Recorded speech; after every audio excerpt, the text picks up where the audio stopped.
CHR, votre chroniqueur.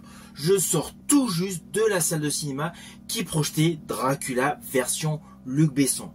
De ce fait, Luc Besson revisite le mythe. Mais est-ce encore Dracula? Entre chef-d'œuvre visuel et mélodrame gothique, je vous fais tout simplement mon retour. Let's go! Alors exceptionnellement, je ne vais pas faire comme d'habitude à vous faire la partie histoire du film. Toutes les grandes lignes, naturellement, vous les connaissez, car il y a eu pléthore de versions. Avec une version jadis de Coppola que j'affectionne particulièrement. Alors je vous le dis tout de suite, si vous êtes comme moi fan de la version de Coppola, eh bien la version de Luc Besson est radicalement différente.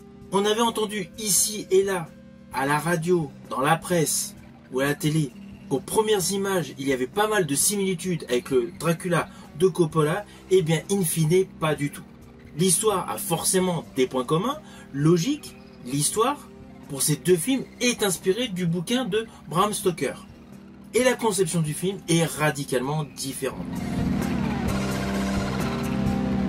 À commencer par la scène d'ouverture. La scène d'ouverture, nous découvrons le couple Dracula et Elisabeth, qui sont dans une bonne période de vie, ils rigolent, ils batifolent, voilà. Le film ne débute pas du tout comme un film d'horreur. Ah oui, assez rapidement, des gardes armés arrivent, tout simplement pour chercher le prince afin de combattre les envahisseurs ottomans. Là, il y a une superbe scène de bataille, avec pas mal de moyens, cela se voit. Nous savons que le budget de ce film, de Luc Besson, est assez conséquent, mais franchement, cela se voit dans le film. Avec notamment cette scène de bataille en préambule. Là, assez rapidement, son épouse qui avait pris la fuite avec quelques gardes est également attaquée et elle meurt. Alors d'ailleurs, sur le côté visuel, ce que je vais dire, cela va davantage parler aux plus anciens d'entre vous. La séquence où Elisabeth meurt dans la neige avec les pièges de loup, enfin je veux dire les pièges à loup, cela fait référence à un ancien film jadis avec l'acteur Jean Marais. Je pense au film Le Miracle des loups. Là, toute la façon de filmer, et surtout avec l'attaque dans la neige de la jeune femme par de grands méchants, avec des pièges pour des loups, fait naturellement écho avec ce film Le Miracle des loups. Un ancien film que je vous invite à découvrir. Mais passons. De fil en aiguille, l'histoire est celle que nous connaissons tous. Le prince donc devient hermétique à la religion et devient surtout un vampire. Et là, l'action, au lieu de se dérouler en Angleterre comme dans le chef-d'œuvre de Coppola, l'action se déroule en France. 400 ans donc après la mort de son épouse. D'ailleurs, cela m'a totalement surpris. Vous imaginez, vous voyez une scène typique au cœur de la Roumanie et puis d'un seul coup, plan visuel sur la Tour Eiffel. Perso, j'ai vraiment aimé. Alors, ne vous inquiétez pas, je n'irai pas plus loin sur les détails visuels importants qui vous racontent l'histoire de ce film. Mais sachez voilà, qu'il y a une réelle innovation scénaristique autour du bouquin de Bram Stoker. Comme surtout l'interprétation du bouquin. Sur le fond, Dracula a beau être un livre horrifique, le film met davantage en exergue le côté romantique. C'est indéniable, du début jusqu'à la fin, le réalisateur Luc Besson a privilégié l'aspect passionnel d'un couple qui subit une véritable tragédie. Tout le côté horrifique est mis légèrement de côté. Alors oui, il y a quelques petits effets gore. Naturellement, il y a les morsures de vampires, mais cela reste assez succinct. Sur la totalité du film, en fait, il y a véritablement une seule scène gore concernant une décapitation. Mais sinon, ne vous attendez pas à voir un film blindé d'hémoglobine. Là, on est réellement sur le côté passionnel d'un homme qui, à la suite de la mort de son épouse, a basculé dans le côté obscur, dans le côté malsain, dans le côté vil, en devenant tout simplement un vampire impitoyable. Alors d'ailleurs, l'acteur Caleb Landry Jones est impeccable. Il porte totalement le film.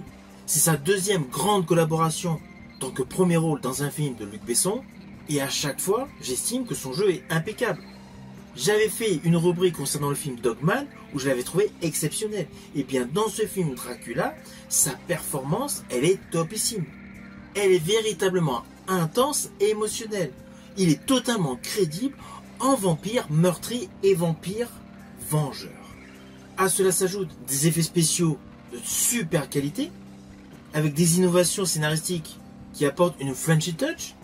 Je pense notamment aux gargouilles, et des petites références à la culture littéraire et cinéphile. Je pense principalement à cette notion d'élixir qui attire les femmes, constitué, créé grâce à un parfum. On va pas se mentir, lorsque j'ai vu ce détail dans le film, j'ai immédiatement pensé au film Le Parfum. Film d'ailleurs que je vous invite à découvrir. En fait, tout au long de ce film, il y a des références, alors je ne sais pas si c'est volontaire ou involontaire, mais à de nombreux chefs-d'œuvre du 7e art. Avec naturellement la patte de Luc Besson, tant sur les cadrages, sur ses zooms, sur ses plans séquences, que sur la qualité des décors et des costumes. Le travail est extrêmement édulcoré. Au cœur de ce film, vous allez avoir beaucoup de décors impressionnants et surtout une ambiance gothique extrêmement riche. Sans oublier le contraste du jeu de la lumière. Il y a des moments où c'est très taciturne, très sombre, très dark, et par d'autres moments, c'est très coloré. Comme lorsqu'il raconte, je parle du personnage Dracula, sa découverte des épices, des parfums, et ses différents voyages à travers le globe, là c'est extrêmement coloré. En fait, ce film joue sur plusieurs teintes, ce qui permet de ressentir le moment heureux et le moment malheureux que ressent tout simplement le personnage du comte Dracula.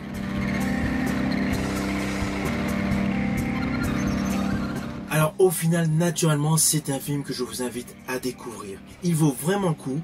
Le concept est radicalement différent de toutes les précédentes versions du roman de Bram Stoker. Et surtout, un final totalement innovant. Alors ceci dit, pareil, pour moi, il y a une autre petite référence cinématographique dans ce final par rapport au film Nosferatu. Mais bon, toute la conception de ce film est totalement de qualité et innovante. Je ne sais pas si ce film va fonctionner au box-office, mais en ce qui me concerne, je fais partie tout simplement de ceux qui l'ont apprécié. C'est pour cela que je vous invite à le découvrir au cinéma. Si vous avez aimé la vidéo, n'oubliez pas, petit pouce vers le haut, pensez au partage. Quant à moi, je vous dis à bientôt pour une prochaine vidéo.